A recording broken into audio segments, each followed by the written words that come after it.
వడ్డీ డబ్బులు ఎప్పుడు ఇస్తావురా? ఏంది ఇది ఆస్తి పేపర్లా? చదవండి. మనీ అనే నేను గిరి అనే వ్యక్తి దగ్గర 10 లక్షలు అప్పుగా తెచ్చుకున్నాను. నేను ఆయనకి బాగా కావాల్సిన వాడిని కనుక నాకు జస్ట్ 10 రూపాయల వడ్డీకే డబ్బులు ఇచ్చినాడు.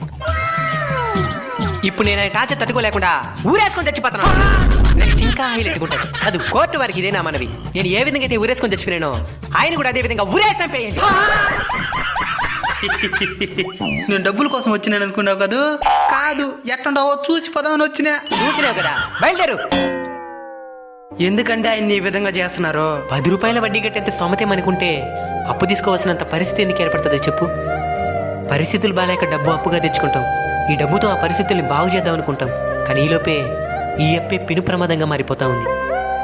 ఒకటి డబ్బు కట్టేంత సమయమైనా ఇవ్వాలి, లేదా వడ్డీ డబ్బులైనా తగ్గించాలి.